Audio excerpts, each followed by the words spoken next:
What's going on, everyone? Welcome to Rob's house. We're doing a pretty easy mod on the Corvette today, but it's one that I'm really excited about. I bought this DSC Sport Controller for my magnetic ride suspension system. This actually will replace the factory magnetic ride computer. It's basically a computer. It has a little USB port here, and DSC software actually allows you to custom tune the suspension however you want. With that said, I'm actually going to use their calibration. So they periodically update their calibration depending upon what vehicle you have. They make these controllers for a lot of different vehicles. And for my particular car, they released a new calibration a couple months ago. The cool thing about this is that it's a plug and play controller, and I downloaded their calibration off their site. They have software that they provide. You install the driver, you install their software, literally plug this guy in, load their calibration file, hit write all. It's super easy, super self-explanatory. You can tweak it if you want. For now, I'm just gonna use their calibration though. They periodically issue updates. When they do issue an update, it's as simple as plugging the USB cable into this guy, plug it into your laptop, update the calibration. Easy, right? Installation, also pretty easy, which is cool. So I went ahead and removed my factory, I didn't need to remove the whole liner, but like the mud flap thing. I actually have an extended one to prevent some of the rocks getting kind of like shot out on the side skirt and stuff like that from ACS Composite. So I just went ahead and removed that so that I can peel the fender liner back. And then I went ahead and removed the Z06 vent from here. That's super simple. There's actually, I decided to show you guys after I removed it because it's actually easier to show you that way. There are these three threads. They go through these holes. You push the clips in. There are these four white clips on the sides of the plastic, which locks it into place, and then you put the actual nuts on the back of those threads. So to remove it, you just remove all three of those nuts first, and then the whole thing will actually, you can break the clips loose because these holes will let you actually slide up and out. Pretty easy to remove. The nuts are 8 millimeters on the back, but you got to remove that fender liner so that you can reach your arm up in here, get a wrench on each one of these three nuts, break them loose, pop the vent out. Okay, simple. Now, to actually remove the factory suspension controller, it's also pretty simple. You got a couple wiring harnesses here that have these sort of like push lock clips on them. So just go ahead and pull those off because this plastic piece is gonna come out with the controller. This is the factory suspension controller that we're gonna be replacing. There's a 10 millimeter bolt here. I'm gonna take that out, and then the whole thing, there's two clips on the back. It should slide up and out. So let me go ahead and do that, and I'll be right back. All right, so that was a little easier than expected. I actually didn't realize that I didn't actually have to remove this clip or this other bottom, or sorry, not this one. There was a bottom clip down here. I didn't have to remove those because this plate actually stays on. I didn't realize that. The only one that you actually have to remove is the actual harness. This is clipped in. It actually clips in right here. See this? See these end tabs? It clips right into this. You got to remove that one to be able to pull it out, but then it just slides up and out. There are see these two clips on the back here? Those slide into, you can kind of see them back there. They just slide into those guys. So you just lift it up and it'll pop right out. Pretty easy. This is a self-locking, let's see if I can do this one-handed. Hold on my legs. So this is a self-locking clip. So if you just press right here, it'll pop up. And then if we just pry off, it'll unseat itself. And it'll pry off until it clips, and then I'm just gonna shimmy it with 2 fingers. I needed both hands to do that, but shimmy it with 2 fingers. Make sure this white thing doesn't pop off at all. Mine doesn't appear to have done that, and voila, okay, here's our factory controller. Now, in order to release this, there are just some push clips here. Basically, just pry off on these two with 2 fingers, and it should kind of tilt up and out. So I'm gonna do that. I need both hands, I'll be right back. All right, so I just broke it loose so you can see. So basically just push really hard on these two and it'll just come up and out, right? Super easy. So here's our factory one. Set that aside, we'll take our DSC controller here, and basically it should just slide right into place and click in like that. Where our factory one goes, there is, I guess, a small amount of play, but it doesn't seem like it's going anywhere. And what's cool about this is when it actually mounts back in the car, it's a lot smaller than the factory one. You can actually get to this plug. So when it comes time to update the mag ride calibration, whether you want to kind of do it yourself, right? It'll be sitting like kind of like this in the car. Whether you want to do it yourself or not, you can either take this vent off and get right to it. That's pretty easy, but you kind of got to peel this back to get to the bolts there anyway. And honestly, if you just peel this back, you have enough light in here that you should be able to just kind of fish your hand up here and plug the USB cable in. You could, in theory, leave the USB cable attached and just kind of zip tie it somewhere, but I'm not going to do that because I'm probably just going to use their calibration, and they update it so infrequently that I don't think it's really going to be a big deal for me to change it once in a while. So anyway, do all this stuff in reverse order to get it reinstalled. We'll slide it into place, so we'll let it click in, slide down, then we have our 10mm that goes right here, and then just push those clips back in so the wiring harness isn't flopping around in there. The way you reinstall this guy is pretty simple. Basically, you just line up the connector. I'm not gonna do it because I'm holding the camera with one hand, but basically just kind of slide it on and then it'll lock itself. Just push down on this until it clicks and then you're good to go. Give it a little tug, make sure it's not going anywhere, and then reinstall this guy. So I'll be right back and I will show you what the finished product looks like, and then we'll hop in the car, go for a drive, see if I notice any differences. All right guys, here it is fully installed. So you can see I just kind of push these clips back in. There's one right there that goes in. There's another one down lower. You can't really see it, but anyway, when you're doing this, you'll figure it out. And then our 10mm is back in. Notice our USB port, super easy to get to, especially if we have this vent off. Like I said, you could probably leave the USB cable in there if you really wanted to, if you're gonna mess with it a lot, but I mean, it's super easy to get to this. Like, see, I'm just reaching through here.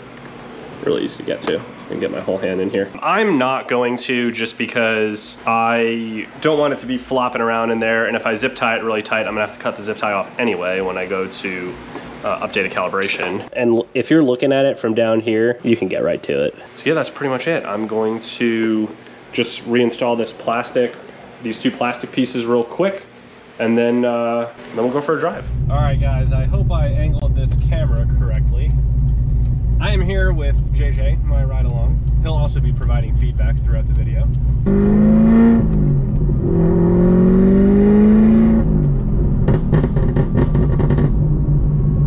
Let's see what the suspension controller does, JJ. So we're in sport mode right now, and that's because this is the mode I typically drive the car in most of the time. I just want to see how different it feels. Now, granted, we're not going to be driving very aggressively because we have precious cargo on board. Pop, pop, pop, pop, pop. Right, Mr. Man?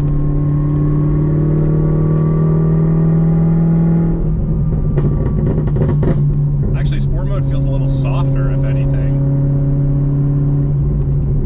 Not too much softer, but just a little. Bump still feels bad.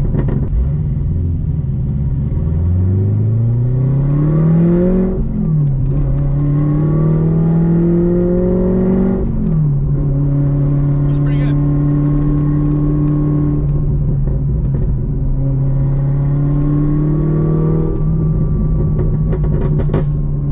Not gonna lie, it doesn't feel much different, but I mean, I probably really won't notice it until I actually do some like dragon driving or something like that.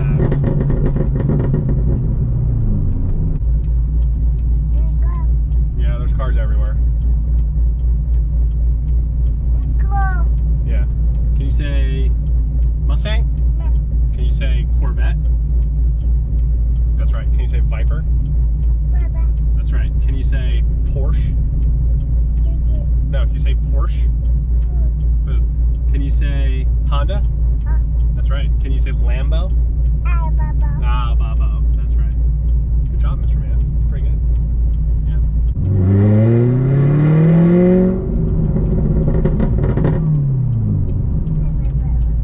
Pop, pop, pop, pop, pop. That's right. Let's see how touring mode feels.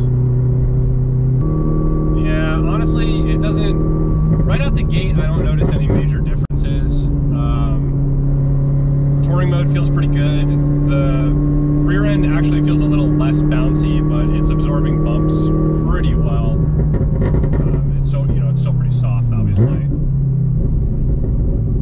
gonna go back to sport because honestly, I'm just not really that interested in what touring mode feels like since I almost never use it. I pretty much only use it when I'm driving down the highway, just kind of cruising. Pop, pop, pop, pop, pop. Right, Mr. Man?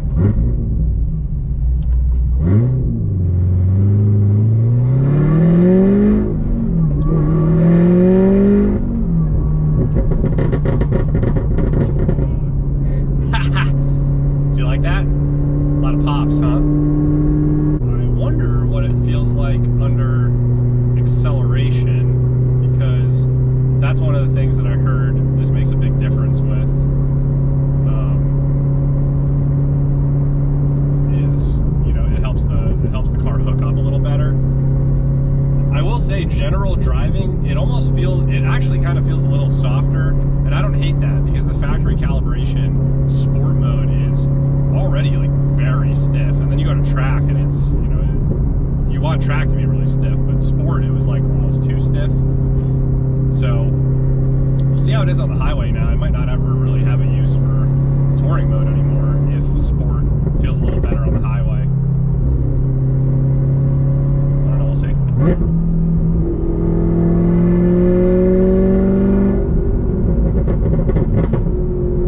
Feels good.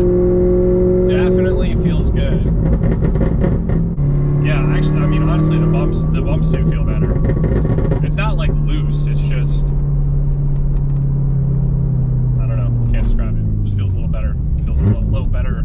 This is like a really good sport sort of, you know, street calibration, I guess.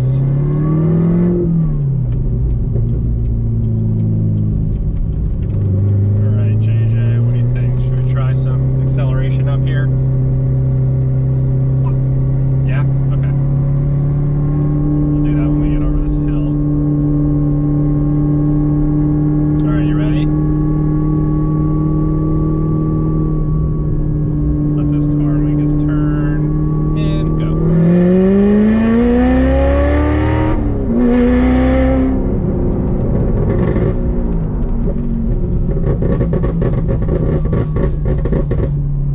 Wow. That definitely felt less sketchy than it used to in this car. This car makes a lot of power, and putting your foot down, especially in second gear, more. So that's the sign. He knows some baby sign language, and that's the sign for more. He wants me to do that again. You want me to do that again? Yeah. Okay. You're gonna have to wait though. Well, JJ wants more, so. You want more, JJ? Yeah. More?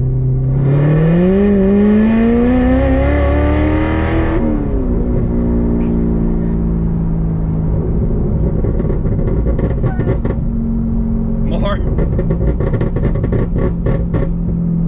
It's a lot of pops, huh? More? We can't do it right here, JJ. It's not safe. We gotta wait. Here, let's try track mode. Should we try track mode?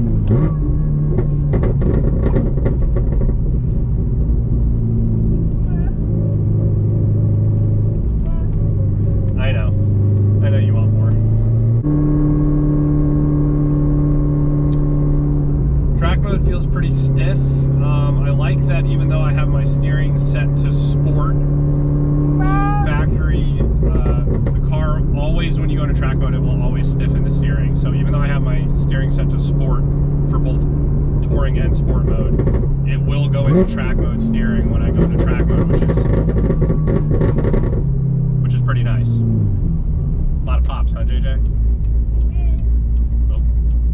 Track still definitely feels like track.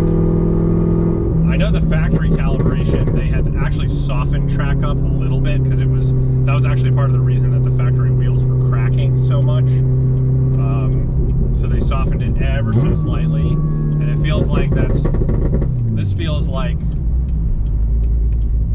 I didn't have the factory suspension update, so this feels kind of like what the updated factory. I think that was check out my car. I don't know. This feels like what the updated factory calibration should feel like, which is good. I mean, that's basically everything feels, it's weird. It feels like a little softer when you're just driving along, but then you step on it, and actually the rear feels a little bit softer in sport mode when you step on it, because it lets the rear kind of sag a little bit more so that you actually put the power down, which I like. But then it tightens right up as soon as you go into a turn. It's pretty cool.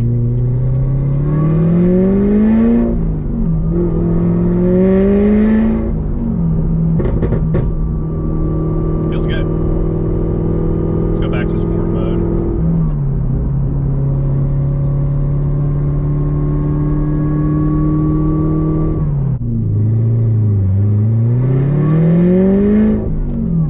Yeah, I mean, I notice it a lot, honestly, when I'm like giving it even half throttle there. It does seem to be putting the power down better. That should actually help on the Dragon a lot. I think what I'm going to need to do is actually do a Dragon rip with you guys and kind of just video, you know, kind of get my reaction to it as I'm driving the Dragon, because that will, I think that will provide a little more insight into what the differences really are. I'm on local roads. I'm really not pushing the car at all, so until I take it on a road like the Dragon where I can actually kind of push the envelope a little bit, I don't really think we're going to see a huge difference. So in summary, main differences that I notice is that sport mode feels a little bit softer when you're not driving aggressively, which is kind of cool. It definitely is a little more comfortable. Track mode still feels pretty aggressive, but it's a little bit softer when you're hammering it, so it lets you put the power down a little better. Same with sport mode too. The rear seems to loosen up a little bit when you're trying to really put the power down, and I like that. I mean, that's, you know, these are good changes that they made. So I mean, overall, street driving, daily driving, I notice a slight improvement. I'm really excited to see what this does at the Dragon. Like when I can really push it more, I'm sure we'll feel a lot more of a difference, like under hard braking and, you know, hard acceleration, that kind of stuff. So yeah, I mean, that'll be it for our little ride along today. I hope that you guys enjoyed this, and we'll go back to the garage now. Ladies and gentlemen, JJ is tapped out. This car just rocks him to sleep in the traffic lights because of the cam. Well guys, that about wraps it up for today. You know, like I said, it's really hard to kind of determine how much this new controller is impacting the suspension, because we can't really push it hard enough around town to see. So anyway, I'll have a follow-up video on this. We'll do a Dragon rip soon, and I'll kind of, you know, take you guys in a ride along. Maybe I'll do a 360 video, so you can either watch the road or you can watch me, but either way you can listen. I'll give you my thoughts on the controller when I'm actually able to push the car pretty hard. That about wraps it up for today. As usual, I hope this video was entertaining. I hope the video was helpful, and I'll see you guys next time. JJ, say bye to YouTube. Bye-bye. Bye-bye.